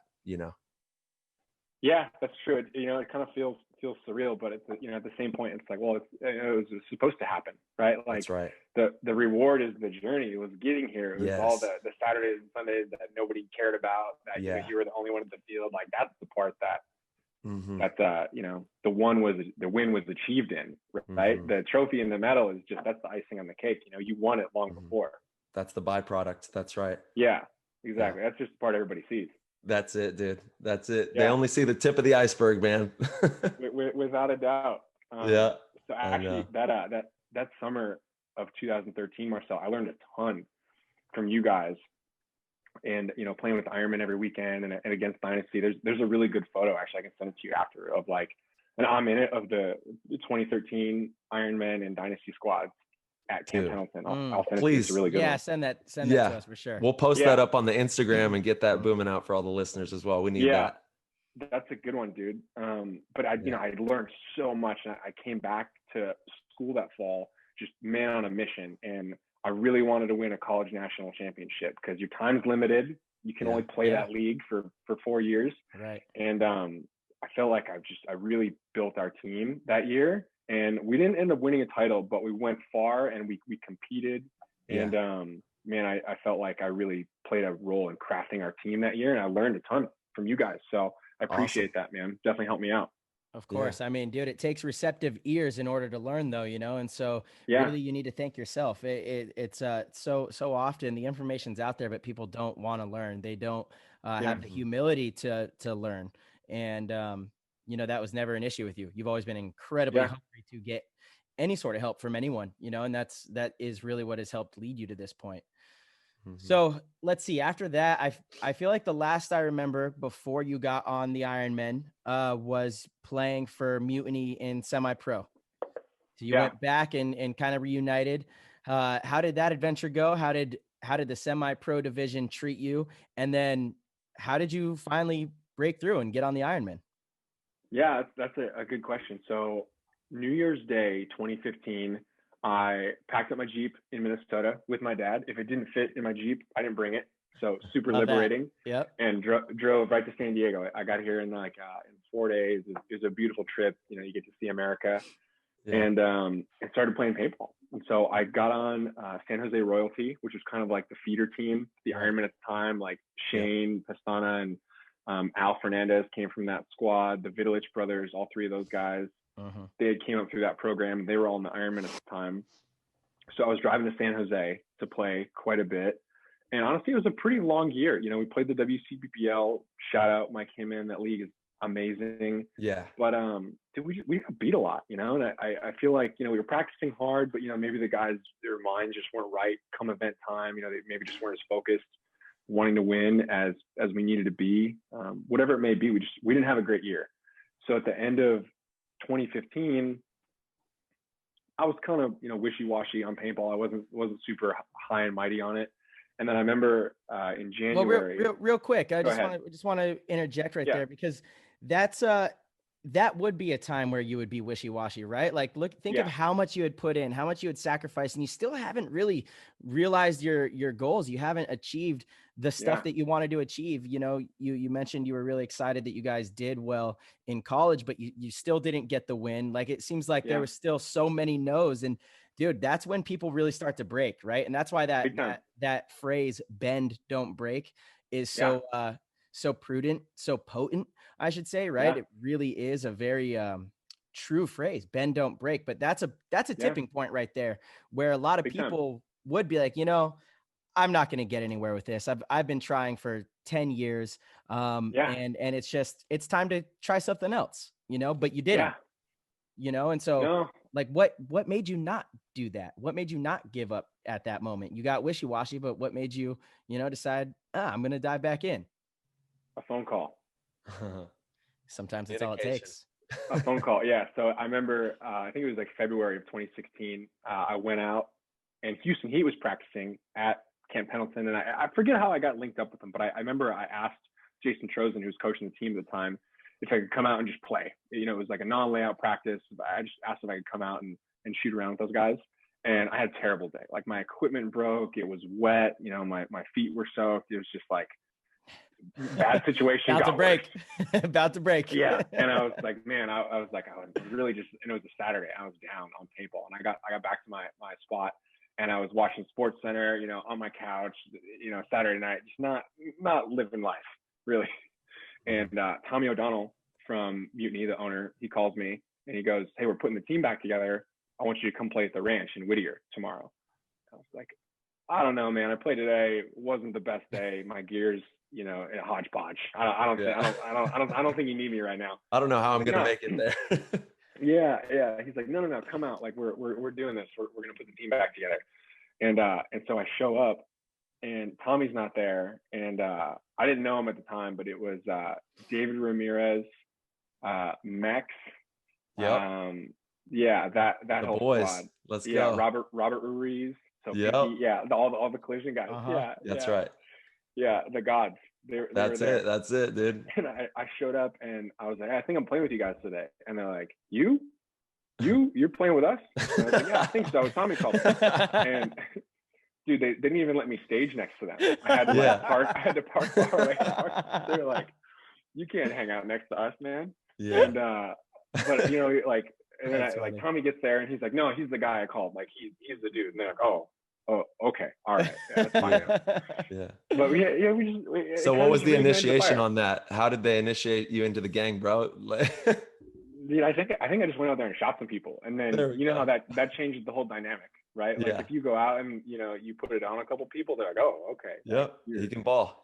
Yeah, we respect you now. Well, it didn't help that the last WC of 2015, when I was playing with Royalty, we played Collision with all those dudes on it, and they beat us down like 5-0, like dunking us in the back of the head, like, and they're like, you playing that team? Like you're coming to play with us now? Like we just beat the brakes off you guys.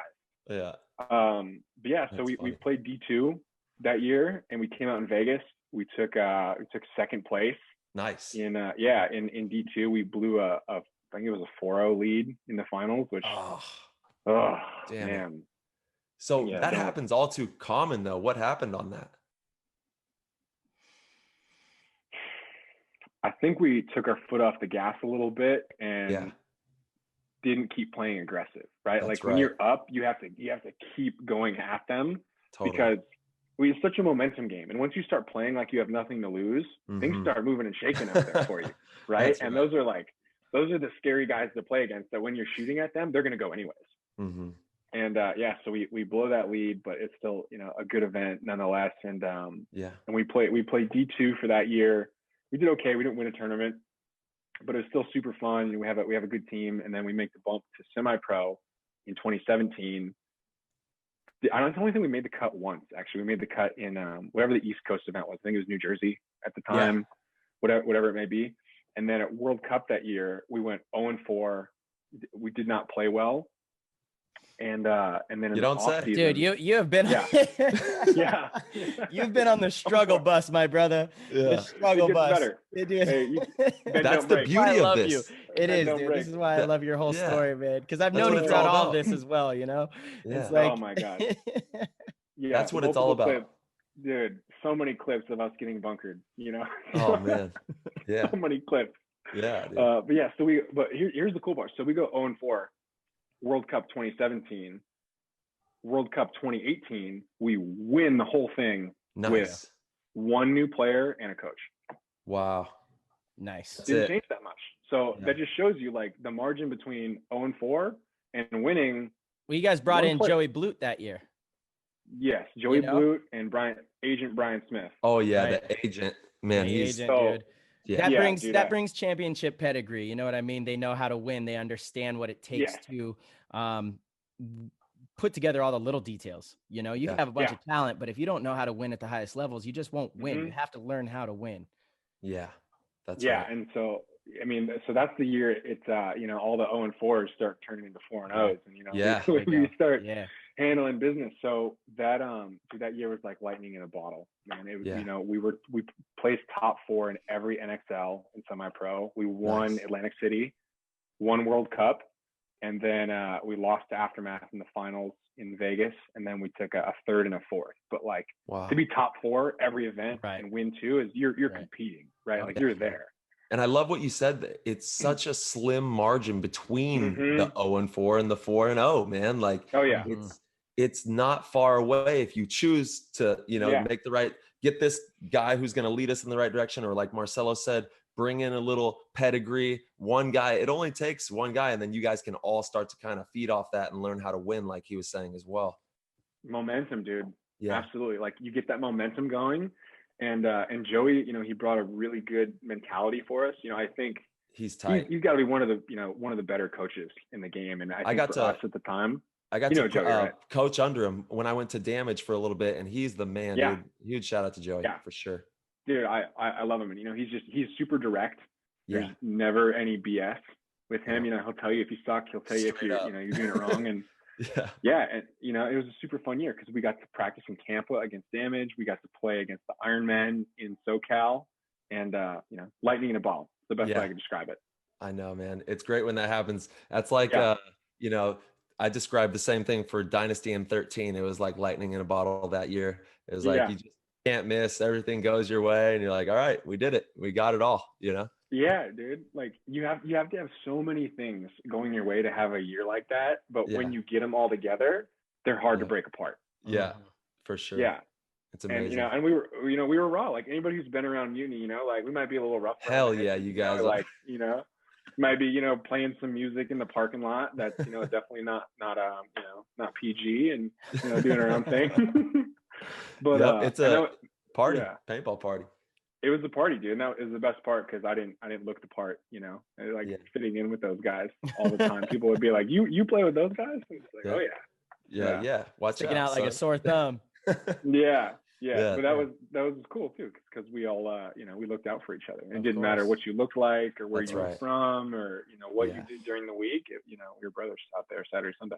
That's the amazing thing about paintball. When you put that jersey on with your paintball team, it is a family. We are, and that's something that can be said that's bigger in life, is we have to start to approach life that way as we're family, man. We only got this one planet. We only got this one team. We only got this one time to do this right. And when you put that jersey on and we're on whatever team, it doesn't matter where you come from, the hardships, anything, we leave that at the start gate and you break out and it's all free and we're playing together, Dude, one Without planet, one team, one time. That's a slogan, Ty. That's it. That's right, man. Yeah. So all about where are we at? Let's see your World Cup winners, 2018. Dude, man, I look at it every day. I got it right on my desk. Oh, tight. Baby. You got the rings. Yeah, nice, dude. Man. Very nice. Yeah. This was the flex at Thanksgiving in 2018. You got to ask them to pass the gravy. Okay. Hey, I like that. I like that. Pass the gravy. Dude, that's great. So go check out the YouTube. He had the ring right there, and he's just flexing on him big with that one. I love it. Yeah. You got to flex at Thanksgiving if you win a ring at World Cup for sure. Especially in the pro. My goodness. Yes. That's true. Very, very true. So we win World Cup. And then in the off season, let's see, I went through some personal changes. Like I lost some members of my family, which was really tough. Just my grandparents, so they lived great lives. It was nothing tragic. They were 89 and 90 years old, but it's just super hard, right? Like Marcelo, I know you went through that. Tyler, I'm sure you've had your fair share of losses too, but tough, man. It changes your whole world, right? Yes, it really does. It changes. Your world changes for the remainder of your walking life. Things are entirely different. And man, it is tough, but it's part of life, as you said, right? It is something that everybody does. And the only thing you can hope is that they live long, healthy, happy lives, Yeah. They're still with us. Man. They're still with us. Yeah.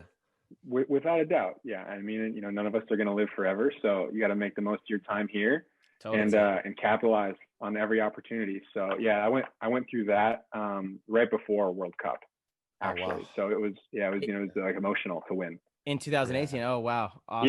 Yeah, right on. Yeah, right before that, but definitely kind of lingered into the off season, and then I go back to Minnesota over the holidays. It's just a different vibe. Yeah, and you're kind of like helping your family get through that, And then in, I think it was January or February, the Ironmen were having their first practice, and I decided to go out there and crash the party at Camp Pendleton. Once again. And yeah, just showing up, you know. I went out there, and yeah, I guess I must have played pretty well, done something right. And then Todd called me during the week, and he's like, "Hey, I know you've been on mutiny for a while. It has been 5 years at that point, 3 in X ball, 2 in 7-man. But if you want to come play for the Ironmen, we have a spot for you." And you know, despite how many times I knocked on the door, it took me a while. I had to think about it for a few days, and you know, because I had such a great time playing on mutiny, and those are all my friends, and it was hard to be the first one to leave. Sure. Yeah, makes sense. What and do you Mutiny's goals? Sorry, Ty. No, that's okay. Mutiny's goals were to go pro as well. Yeah. Exactly. So we lost the series by half a point. Wow. And the pro spot by half a point to Aftermath. That's insane. Oh my God. Yeah. Yeah, exactly. So I mean, they played a great year. They were our rivals all year. They won 3 events. We won the other 2. So that's right. I remember that year. You guys were going at it. Yep. Those tournaments were insane. You guys, like, even as a pro player, I got my own thing, but I was always like, damn, these guys are getting it out there. Yeah. It's fun to watch. Those were the fun semi-pro games to watch for sure. Yeah. Yeah. They were fun. There was like a level of mutual respect, but I think also, you know, just like, that's right. It's like, it's like we respect you guys. You have a great game, but you know, we want to, you know, put it on you. For sure. So what do you think was the deciding factor that led to you being able to make that next step into pro? Was it your communication? Was it your awareness? Was it your gunfighting? Was it all of it? What do you think was the thing that made, you know, Todd say, okay, it's time, let's get him? Communication, for sure. That's something I very much pride myself on. I think in the last 2 years playing pro, you know, my gun skills and shooting off the break have gotten substantially better. But at the point, you know, field awareness, communication, being able to quarterback a team, which is something, you know, I still have a long ways to go to where I get to where I want to be. But I think that would put me over the top. You know, he told me that he was standing in the parking lot with LJ one time, and they could hear me like from like a field away. On you know, saying what's going on the field. And I think that's what put me over the top. Totally. That's such a very important one. Communication is something everybody preaches. You know, all the top pro teams do it very well. Teams that win tournaments communicate the best. You got to have the information. I do have a question for you about communication, because it's one thing to be able to call out spots, call out positions, relay information. It's an entirely different thing to do what you spoke about, which is quarterback a team. And I do know that you have started to, over the last couple of years, play internationally. You go down to Mexico, and in those situations, you are the leader of that team. You are the captain, the person who comes up with the game plans, and I'm sure you put yourself in a role where you are joysticking people on the field as well. Do you think that has played a critical role in your development in that position? Yeah, without a doubt. You know, I did the same thing. I went to Indiana about a month ago and played a tournament with John Kurzawa from Thunder and Fred Berkeley from the Outlaws and a couple local kids. Ben Stoffer from the BKI program played with us. Yeah, he's an up and comer. I think we'll see him in the league pretty soon here. But you know, and it was the same thing. You know, I've very much led that team.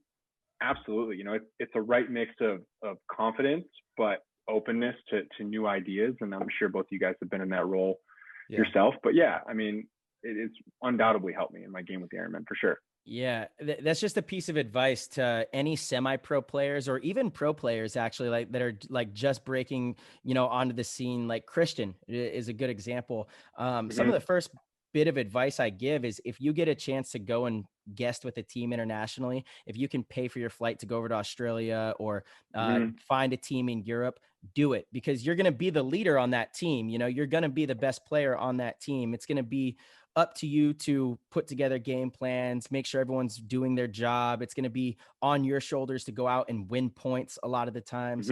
And that helps your development so much, you know, because going from semi-pro to pro, you're not going to go to the pro team and be the man. That's not going to be your role, you know? No. And so if you can go somewhere else and figure that out, it's going to help you so much more in being, you know, a good teammate to your pro team in the US. You know, it's going to help your development tremendously. It's pivotal.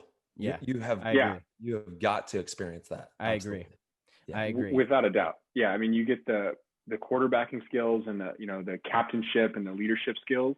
And then, you also get put in situations where you have to shoot 2 or 3 guys. Exactly. Yes. Or you have to Right. be that, which, that type of play, is very, seldom needed in the pro division, right? Like it doesn't work at our level, right? You have to play team ball across the board. Totally. But yeah, you go down to Mexico and you'll get put in situations where, if you don't shoot 2 guys a point, might not go win. Exactly. Yeah. Guys, which, that's really good. I'm really sorry. I have to use the restroom really quick. You guys. Oh, go ahead. Get it, brother. Carry the convo. It's better than you peeing. At least he's not peeing in the cup, huh? I know. I don't have the cup with us this time.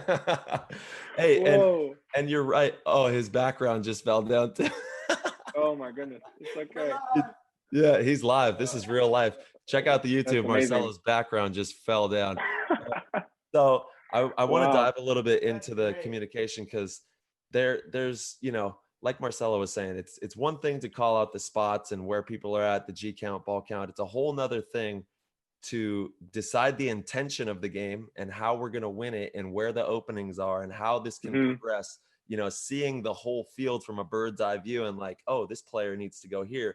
He needs to do that. Is where the magic happens. And it takes a long time to do that, but the crazy thing is you have to have the G count, ball count, awareness, all that first, and then the cherry on top is making those good decisions. But it's a fine art, dude. It's an art. Dude, it is. And you never get too good at it, right? Because you constantly develop it. And I feel like, one thing I'm good at is feeling the emotion of the game. Like when it's a 5-on-3 and you're up, or when it's a 4-on-5 and you're down a body, and just sensing the emotion of how your team's playing and looking at body language of players and saying things like, hey, stay alive, or 5-on-4, we're up, don't give them a body, or hey, we're down, don't die, or maybe telling a guy that he's on the island. Like, you just have to be able to feel that emotion and give people what they need to hear in that instant. Totally. And you're right. The body language is so huge. I'm constantly looking around at my players' body language to see what they're doing, to observe, and then, like I said, if I see someone wilding out when I know he can't get shot, I'm like, hey, no. You calm down there, calm down a second. Or, if I see a body turn the wrong way when I'm shooting this way and I see him shooting the same way, like, bro, hey, get your gun that way, or we got to orchestrate this better so that we have everything. But it's your eyes, it's your ears. You got to open up all your senses, and communication is a two-way street. So you got to be able to listen really well as well. Like, I can't just be screaming, because I'm not going to hear very important information either. So it's a really fine art with this whole communication thing. It takes a long time to master. I'm not sure anybody has yet, but it's pretty fun. Yeah, it absolutely gets fun. And, the more we play with the same people, the easier it gets too. Yeah, that's right. For sure. Yeah, you can just read the energy, and like you said, there's a flow to the game as well. When a team is playing a certain way, and you get into the mix of the game, you can kind of feel their energy, like you were talking about, where they're pressing, and start to see tendencies and implement that into your game plans. And it's a whole thing. You got to play the game. That's why we came up with this whole thing. Is you got to play the game, have fun with it. Yeah. Without a doubt. No, and perfect slogan. So much of communication too is understanding the intent of the game plan, right? I know in my position, if I know what we are trying to achieve as a team in that point, I understand the situation, I'm aware of the clock, all of this kind of stuff. I can look around and see if our guys are doing the right thing or not. And if, my players aren't doing the right thing, I'm going to look over and say, hey, you should be looking this way. Or if we lose somebody, if I know the entire game plan, I know what hole that creates, right? So I can help to fill that hole. But if I only know what my job is, hey, go here and shoot this way, then I can't do any of the communicating, because I don't know what anyone's supposed to be doing, Right. Yeah. You have to be very aware of the entire game plan, of the entire situation, the clock, the goal, the intention, all of that stuff. There's so much going on. If you think about it, you're orchestrating 4 other guys in the field, and you're getting a ball shot at you at 200 miles an hour, and then you're shooting them back. There's so much going on. The amount of information you have to process out there is incredible. I think it is the most unique sport that I've ever played in that regard, because there is, in paintball, there is just, I think it's just more than any other sport going on at that moment, because You have to be reading lanes. You have to be listening, communicating, observing like a bird up in the sky, watching the whole game, feeling their energy.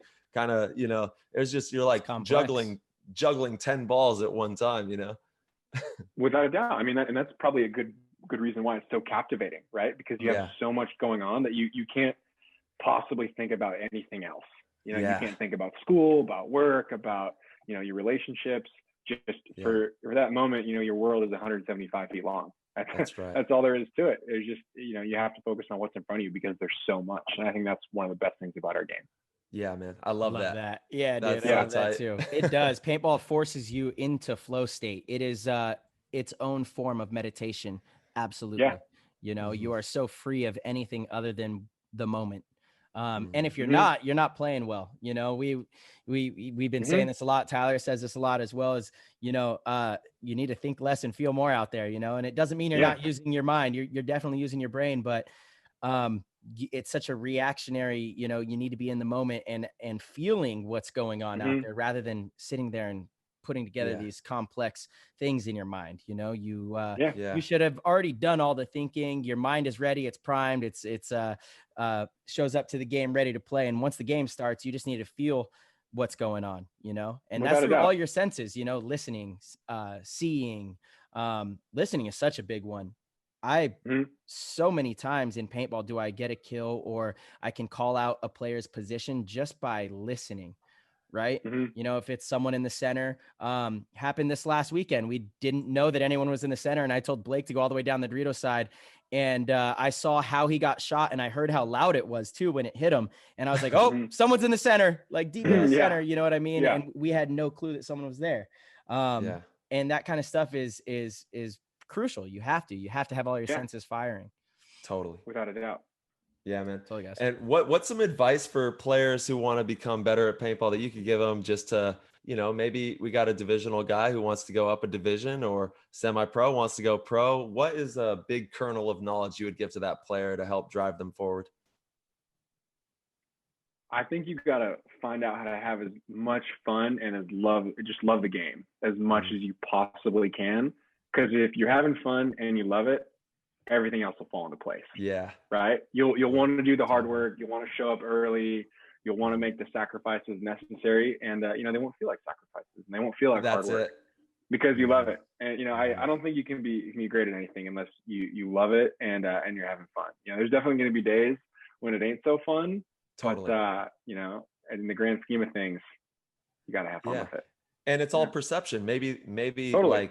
like you embrace those not fun moments and you kind of transmute it into that energy that you need to drive you forward, and then you can have fun moments, but it's not supposed to be fun. It's not supposed to be easy. This is, if it was that way, then like everybody says, everybody would be doing it. It would be easy. Everybody would be pro. It's, it's all about the schlep. We embrace the schlep on Play the Game podcast. You have to, like, I think on Sunday, I don't know, we probably lost like 8-9 points in a row. That wasn't super fun. I wasn't out there like, this is dope. Great. I love this. Yeah. on Sunday, when? I'm sorry. This over practice. Yeah. On Sunday, we go on a losing streak, and it's not fun getting shellacked out there, but winning is fun. Yes. Yeah, and winning will always be fun. I'll tell you what. Those practices are the best ones for you, though, man. I feel like you guys got the most out of this weekend. I truly do. When you go and you don't have a lot of success, I'll tell you what, you're less likely to be surprised by stuff at the event. And that's that is 100% a way to look at it. It's very frustrating in the moment. I had a frustrating weekend. I don't think I played all that great, particularly on Sunday.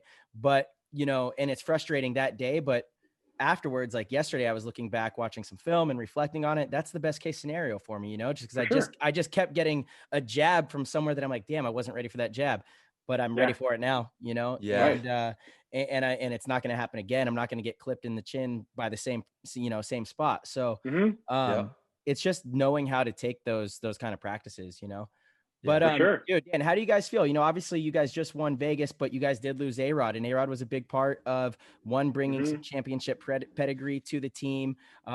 He was the MVP of the event. Obviously everybody knows what A-Rod can do.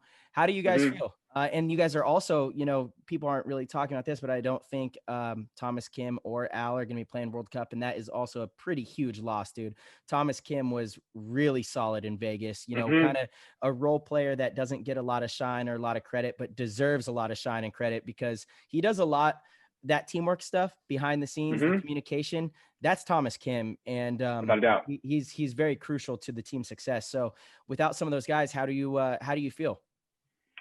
Yeah, I mean, I would agree. We're certainly gonna miss having Thomas and Al out there, and I definitely can't downplay A-Rod's role in Vegas. I mean, he shot a lot of people. He was a huge catalyst for our team. It's unfortunate that he felt the best thing for him was to leave, but ultimately that's the decision he made. And Al and Thomas, it's just not going to work out for them this event. But it's just us. We have opportunity. What we have. Yeah, it's actually right. exactly. It's an opportunity for us. We still have a chance to defend our title from Vegas. And I feel good about it. I think we got exposed a little bit this weekend, but I'd much rather get exposed out there in our backyard than at World Cup. So I think we got a lot of work to do this week. And then we're actually going to go to Florida on Thursday to play at CFP this weekend. So we're going to spend the whole week in Florida. I'll be there for like 11 days. So, I think there's a lot of work we have to do between now and then.